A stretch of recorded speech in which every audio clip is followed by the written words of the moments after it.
ओम शांति। ओम शांति।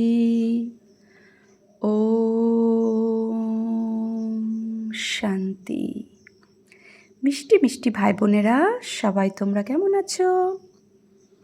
শ্রীমদ্ ভগবদ গীতাকে নিয়ে আমরা আবার চলে এসেছি। স্বয়ং ভগবান আমাদের এই বর্তমান সময় টেনশন, ফ্রাস্ট্রেশন, ডিপ্রেশন, কলহা ক্লেশের যুগ, কলিযুগে উত্তম থেকে উত্তম উপহার হচ্ছে শ্রীমদ্ ভগবদ গীতা, অর্থাৎ শ্রেষ্ঠ থেকে শ্রেষ্ঠ ভগবানের কথা, শ্রেষ্ঠ থেকে শ্রেষ্ঠ মত, যেটা শ্রীমদ্ ভগবদ গীতাতে আছে, যেটা আমাদের এখন বর্তমান সময়ে ভীষণভাবে প্রয়োজন, তাই না? যেখানে ভগবান বলেছে সমস্ত রোগের ঔষধি হচ্ছে আমি, অর্থাৎ কি তার মত। তো আমরা যদি তার মতকে অবলম্বন করে নিজের জীবনে তার মতকে ধারণ করি, শ্রেষ্ঠ থেকে শ্রেষ্ঠ মতকে ধারণ করি, তাহলে আমাদের দূর থেকে দূর হসপিটাল বা কোনো জায়গায় ছুটতে হবে না, সঠিকভাবে বিধিপূর্বক প্রয়োগ করতে হবে, তাই না? তো আমি অর্জুন, যে সদা ভালো কথা অর্জন করতে জানে। তো আমরা এখন যারা ভগবানের কথা শুনছি, তো অর্জুন হয়ে শুনছি। তো আমি অর্জুন স্বয়ং ভগবানের কথা শ্রবণ করছি। ভগবান আমার জন্য এই শ্রীমত দিয়েছেন, আমি সেই শ্রীমত নিজের জীবনে ধারণ করব। তো আগের দিনে আমরা কর্ম সন্ন্যাস যোগ অর্থাৎ পঞ্চম অধ্যায়ে 26তম শ্লোক পর্যন্ত জেনেছিলাম। তো কী বলেছিল সেখানে? যে বাহ্যিক বিষয়ের আনন্দ আর আভ্যন্তরীণ বিষয়ের আনন্দের কথা বলেছিল। তো ভগবান বলেছেন যে বাহ্যিক বিষয়ে আনন্দে যে অনাসক্ত থাকে, যিনি আভ্যন্তরীণ বিষয় অর্থাৎ আত্মায় যে আনন্দ আছে, সেই আনন্দের অনুভব করে, যিনি সে আনন্দ লাভ করে, অক্ষয় আনন্দ যাকে বলা হয়। তারপরে তিনি বলেছেন যে বাহ্যিক বিষয়ের সুখকে ক্ষণস্থায়ী বলা হয়, আর আভ্যন্তরীণ সুখকে নিশ্চয়ই বুদ্ধি, নিত্য সুখ বলা হয়, অনিত্য নয়। তো বিবেকী ব্যক্তি যারা, তারা নিত্য সুখ অর্থাৎ যে সুখ অবিনাশী তাতে রত থাকেন, আর অবিবেকীগণ তারা বাহ্যিক বিষয়, ভোগ বিষয়ের সুখে লিপ্ত থাকেন। তো সেই সুখ ক্ষণস্থায়ী, অনিত্য। তারপরে ভগবান বলেছেন যে কাম ক্রোধজাত বেগ এই শরীরেই যিনি প্রতিরোধ করতে পারেন, তিনিই যথা সুখী, অর্থাৎ প্রকৃত সুখী আর প্রকৃত আনন্দ উপভোগ করতে কিভাবে পারবো, তারই শ্রীমদ্ ভগবান দিয়েছেন। তো যিনি সুখী, তিনি কাম ক্রোধজাত বেগ এই দেহেতেই, মানে এই সংসারে থেকেই তাকে প্রতিরোধ করতে হবে, দেহত্যাগ করার পূর্বে, তবেই তিনি সুখী। তারপরে ভগবান বলেছেন যে যার অন্তরে সুখ, কিভাবে সুখ? যে আত্মাতেই সুখী, আমি আত্মা অনুভব করে যে সুখী, সেই অন্তরে আরাম অনুভব করে, শান্তি পায়, তো সেই ব্রহ্মভাব প্রাপ্ত করতে পারে, নির্বাণ ধাম প্রাপ্ত করতে পারে। যাহারা নিষ্পাপ কি করে হবে? কোনো সংশয় থাকবে না যার মধ্যে, সংযত থাকবে যার চিত্ত, সর্বভূতে যার হিত থাকবে, মানে উপকার করার রত থাকবে, যে সেইরূপ ব্যক্তি বা তাকে ঋষি বলেছেন ভগবান। যার সংশয় শূন্য থাকবে, সংযত চিত্ত থাকবে, নিষ্পাপ থাকবে, যিনি সর্বভূতের রত যিনি থাকবেন, তিনি ঋষিগণ। তো ঋষি হওয়ার জন্য কোনো বাইরে যাওয়ার দরকার নেই, ঋষি হওয়ার জন্য ঘর ত্যাগ করার জন্য দরকার নেই। তো সেই ঋষিগণ কি বলছেন? নির্বাণ প্রাপ্ত হন।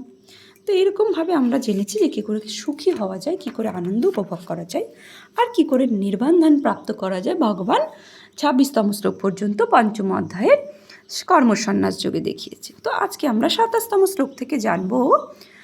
দেখুন 27তম শ্লোকে কি বলছে? স্পর্শানো কৃত্বা বহির্বাহ্যাংশ চক্ষুষ্য বাঞ্স্তরে। তো ভগবান বলছেন চক্ষু ধ্রুব অন্তরে, বাহ্যান্ন স্পর্শানো বহি কৃত্বা চক্ষু চ ভ্রুব অন্তরে এইব ভ্রুবন্তরে কি এইব, অর্থাৎ তারপরে বলছে প্রাণপানৌ সমৌ কৃত্বা নাসাভ্যন্তর চারিণৌ, নাস অভ্যন্তরী চারিণৌ, অর্থাৎ আচ্ছা 28তম শ্লোকেও বলে নিচ্ছি যে 28তম শ্লোকে কি বলছে, যতেন্দ্রিয় মৌন বুদ্ধির মোক্ষ পরায়ণ, যতেন্দ্রিয় মৌনবুদ্ধি মৌন বুদ্ধির মোক্ষ পরায়ণ বিগতচ্ছ ভয় ক্রোধা যশোদা মুক্ত এবস্য, অর্থাৎ বাহ্য বিষয় সমৃহ মন হইতে বহিষ্কৃত করিয়া চক্ষুর্দয়ে ভ্রু মধ্যে স্থাপন করিও, অর্থাৎ আমি আত্মা বাইরের সমস্ত কিছুর থেকে বুদ্ধিকে সরিয়ে নিয়ে এসে দুই ভ্রুয়ের মাঝখানে, দুই চোখের মধ্যে দুই ভ্রুয়ের মাঝখানে বুদ্ধিকে স্থাপন করো।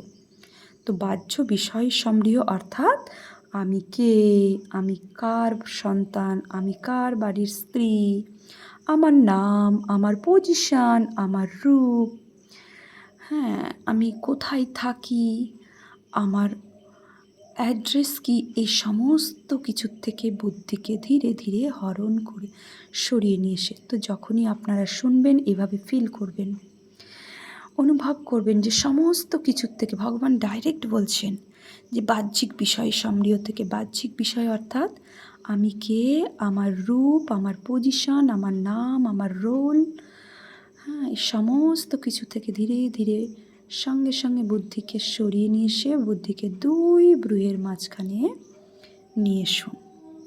দেখুন যে হীরের মতো উজ্জ্বল নক্ষত্র আমি এক চৈতন্য সিতারা, এক আত্মা জ্যোতিবিন্দু। ওই জন্যই বলছে যে ভ্রূদয়ের মধ্যে বুদ্ধিকে স্থাপন করো, স্থাপন করে প্রাণ ও আপান বায়ুর ঊর্ধ্ব অধোগতি সমান করিয়া, মানে দীর্ঘস্বরে শ্বাস নাও, বুক ভরে শ্বাস নাও আর ছাড়ো ধীরে ধীরে, পেট ভরে নয় বুক ভরে শ্বাস নাও আর ছাড়ো।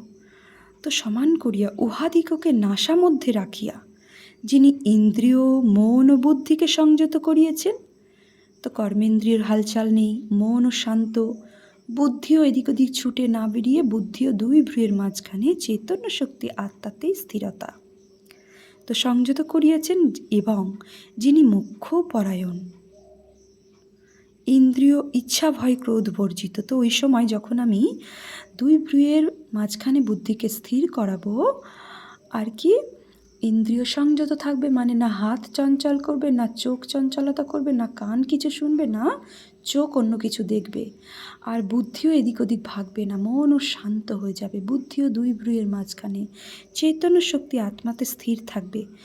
সেই কি হবে, আর কি করবে, তিনি মোক্ষপরায়ণ হবে, আর তার না ইচ্ছা থাকবে, না কোনো কিছুতে ভয় থাকবে, না ক্রোধ থাকবে, ক্রোধও বিবর্জিত থাকবে, আত্মমননশীল, সে আত্মাতেই মনন করবে, আমি এক চৈতন্য শক্তি আত্মা দুই ভ্রুয়ের মাঝখানে, এক প্রকাশময় দিব্য সীতারা মগ্ন থাকবে, তাতে মনন করবে, আত্মমননশীল অর্থাৎ আত্মাতেই রমণ করবে। ভগবান বলেছে না যে আত্মাতেই রমণ করে তাকেই পরমাত্মা মেলে, আত্মাতে রমণ করো তো পরমাত্মা মিলে যাবে।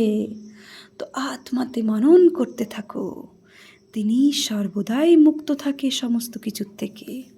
28তম শ্লোক আর 27তম শ্লোক বারবার পড়বেন, রিপিটেড করবেন, অনুভব হবে আমি এক চৈতন্য শক্তি আত্মা। ফিল করাচ্ছেন ভগবান তুমি কে,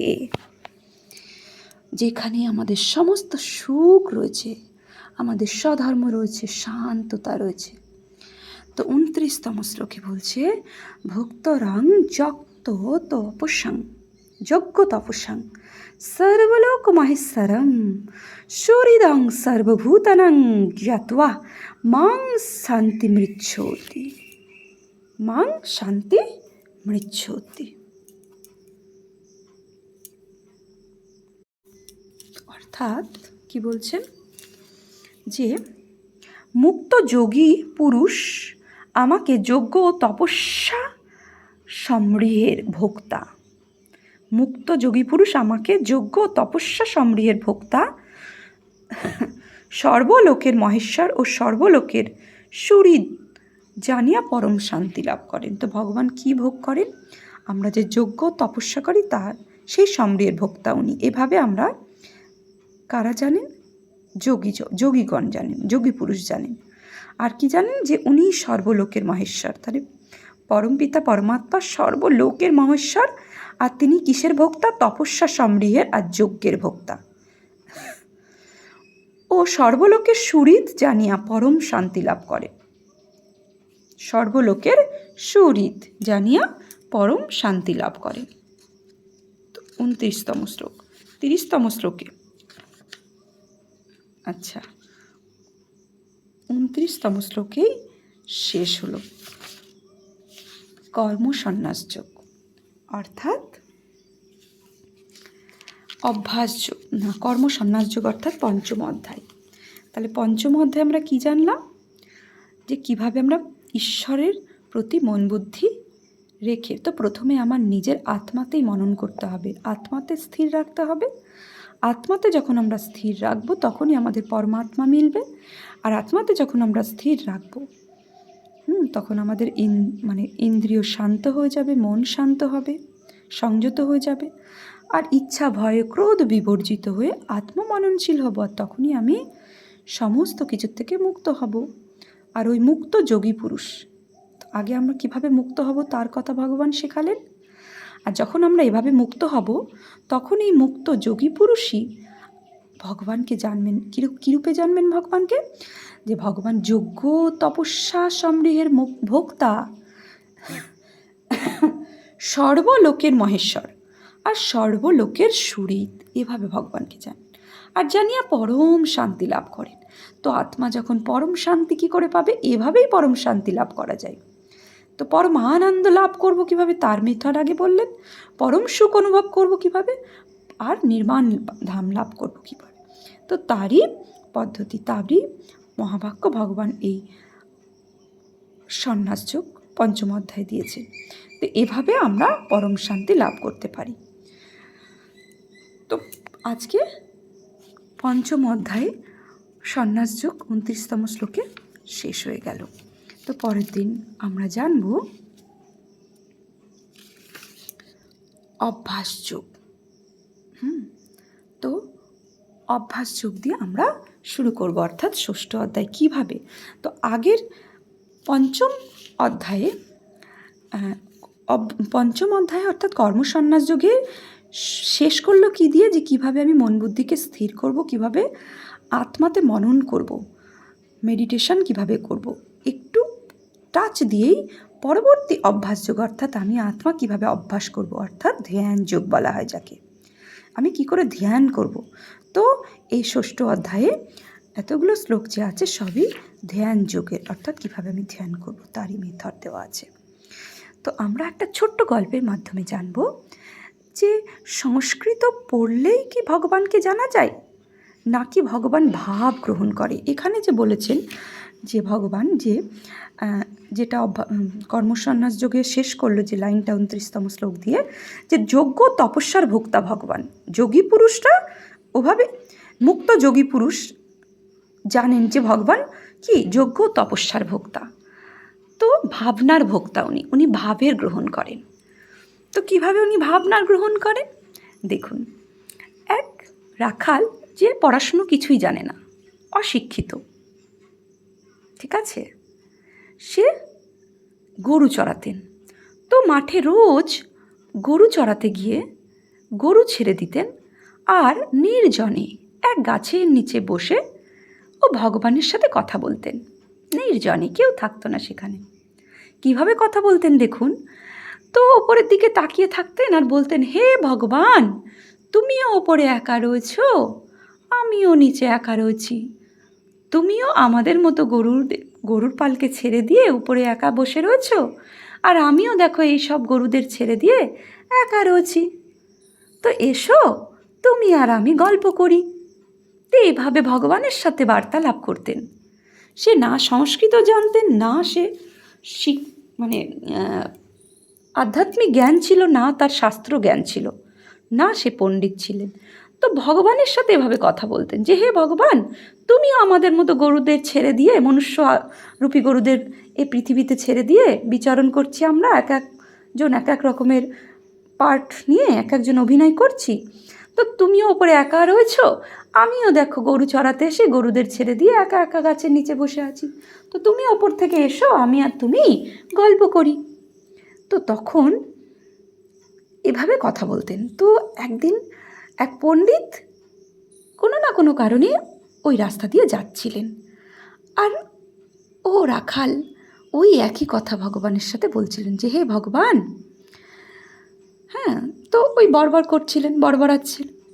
তো তখন পণ্ডিত শুনেছেন, শুনি বলছেন তুমি কি বলছো, চুপচাপ করে কি কথা বলছো তুমি ওপরের দিকে তাকিয়ে। তো তখন বলছে পণ্ডিতকে যে হে পণ্ডিত, আমি ভগবানের সাথে কথা বলছি। তো এভাবে তুমি ভগবানের সাথে কথা বলছো? পণ্ডিত বলছে দেহ অভিমানে এসে, এভাবে ভগবানের সাথে কথা বলছো? কিভাবে কথা বলছো ভগবানের সাথে? তো তখনও সরল সাদাসিধে রাখাল, সে পড়াশুনো জানতো না, সাদা মনে সে পণ্ডিতকে বলছেন দেখুন পণ্ডিতজি, আমি তো শাস্ত্রজ্ঞানী কোনো পণ্ডিত নই, আমি ভগবানের সাথে কথা বলছি এভাবে যে হে ভগবান, তুমিও আমাদের মতো গরুদের, মনুষ্য আত্মারূপী গরুদেরকে ধরাধামে ছেড়ে দিয়েছ, ছেড়ে দিয়ে উপরে একা বসে আছো, আর আমিও মনুষ্য আত্মা, দেখো এই গরুদের মানে রাখাল হয়ে গরু চড়াতে এসে গরুদেরকে মাঠে ছেড়ে দিয়ে এক গাছের নিচে নির্জনে একাকী বসে আছি। তো তুমি এসো, আমি তোমার সাথে গল্প করি। তো পণ্ডিত তো ভীষণ ক্রোধী হয়ে গেলেন, রেগে গেলেন। আরে তুমি উঁচুর থেকে উঁচু ভগবানের সাথে এভাবে কথা বলছো, তুমি জানো ভগবানের সাথে কিভাবে কথা বলতে হয়? হ্যাঁ, তো তখন হাত জোর করে ও রাখাল বলছে হে পণ্ডিত, আমি তো কোনো পণ্ডিত নই, আমি কোনো শাস্ত্রজ্ঞানেও পণ্ডিত নেই, কিছুই জ্ঞান নেই, আমি জানিই না কিভাবে ভগবানের সাথে কথা বলতে হয়। তো পণ্ডিত ভীষণ ক্রোধী হয়ে বলছে, তখন রাখাল বলছে আপনি একটু শিখিয়ে দিন না আমাকে ভগবানের সাথে কিভাবে কথা বলতে হয়। তো পণ্ডিত তাকে কিছু সংস্কৃত কথা, শ্লোক, হ্যাঁ, রটাতে বলল, সংস্কৃত শ্লোক মুখস্থ করতে বলল। তো রাখাল মানে খুব কি বলবো, মেধা ছিলেন, বুদ্ধি সম্পন্ন ছিলেন, তুরন্ত শ্লোক নিজের বুদ্ধিতে রটে নিল, বুদ্ধিতে রপ্ত করে নিল। তো বলছি এভাবে এই শ্লোকগুলো বলবে। তো রাখাল সেই সংস্কৃত শ্লোকই মনে মনে রটনা রটে যাচ্ছিল, সংস্কৃত শ্লোক যার অর্থ রাখাল কিছুই জানে না, শুধু শ্লোকগুলোই স্মরণে রেখে মুখস্থ করে মুখ দিয়ে বলে যাচ্ছিল, যা অর্থ সে কিছুই বুঝতো না সংস্কৃত। সে বলেছে পণ্ডিত আমাকে শিখিয়ে দিয়েছে এভাবে ভগবানের সাথে কথা বলতে হয়। তো নিজের ভাবটাকে সে বঞ্চিত করে পণ্ডিত যেটা বললো সেটা শুধু মুখে রটে যাচ্ছে। তো পণ্ডিত তখন রাস্তাতে যেতে যেতে, হ্যাঁ, এক মন্দিরে এসে উপস্থিত হলো, আর রাস্তা দিয়েই ভগবানের সাথে কথা বলতে বলতে যাচ্ছে যে ভাই ভগবান, আজকে আমি একটা বিশেষ কাজ করেছি, এক মূর্খকে আমি তোমার পরিচয় দিয়েছি, তোমার কথা বুঝিয়েছি, তোমাকে কিভাবে কথা, তোমার সাথে কিভাবে কথা বলতে হয় সেটা আমি বলেছি। তো হঠাৎ করে উপর থেকে এক আকাশবাণী আসলো যে বলছে হে পণ্ডিত, তুমি আজকে সব থেকে অপূর্ণের কাজ করেছো। তো পণ্ডিত বলছে আমি আজকে পূর্ণের কাজ করেছি, এক অজ্ঞানী ব্যক্তিকে আমি তোমার পরিচয় দিয়ে, মূর্খকে আমি তোমার সাথে কথা বলতে শিখিয়েছি। তো ভগবান ওপর থেকে আকাশবাণীতে বলছে হে পণ্ডিত, তুমি আজকে অনেক বড় অপূর্ণের কাজ করেছো। কি না, ও রাখাল রোজ যেভাবে আমার সাথে কথা বলতো, আমি রোজ অপেক্ষা করে থাকতাম তার ভাবের, সে তার নিজের ভাবনা দিয়ে আমার সাথে কথা বলতো, অন্তরাত্মার থেকে, হ্যাঁ, শুদ্ধ হৃদয়ে আমার সাথে নিজের ভাব প্রকাশ করত। আমি রোজ তার ভাবের অপেক্ষায় থাকতাম, আর তুমি আজকে সেটা বন্ধ করে দিয়েছো। যে শ্লোক তাকে রটাতে বলেছ, সে শ্লোকের অর্থ, তার ভাব সে একটু বিন্দুমাত্রও জানে না। তো এখানে কি বোঝা যাচ্ছে যে ভগবানের সাথে কথা বলতে গেলে না সংস্কৃত জানতে হয়, না কোনো শাস্ত্র জানতে হয়, তার সাথে কিভাবে ভাব নিয়ে আমি কথা বলবো, নিজস্বতা অনুসারে তার সাথে কিভাবে কথা বলবো, তো সেটাই ভগবান গ্রহণ করেন। ওই জন্য ভগবান হচ্ছেন ভাবের ভুখার, বলে ভাবের খিদে আছে। এই জন্য কর্ম সন্ন্যাস যোগের শেষ শ্লোকেই ভগবান বলেছেন যে 29তম শ্লোকে যে মুক্ত যোগী পুরুষ, তো মুক্ত যোগী পুরুষ সেই হবে যে মন বুদ্ধি স্থির করে আত্মাতেই মনন করবে। সে বুঝবে যে ভগবান তপস্যার ভোক্তা, অর্থাৎ ভাবের ভোক্তা। হ্যাঁ, নিরন্তর যে ভগবানের সাথে ভাবনা নিয়ে কথা বলে, যে ভাবের মাঝখানে কোনো বস্তু, কোনো ব্যক্তি, কোনো বৈভব আসবে না, যে ভাব ও রাখাল গরু চড়াতে গিয়ে ভগবানের সাথে আদান প্রদান করত, যেটা ভগবান অপেক্ষায় ছিলেন। তো এভাবে ভগবানকে লাভ করা যায়, তার সাথে নিজের মনের ভাব প্রকাশ করতে হয়, যার মাঝখানে কোনো ব্যক্তি, বৈভব, বস্তু আসবে না। চেক করুন আর ঈশ্বরের সাথে এভাবে জুড়ুন।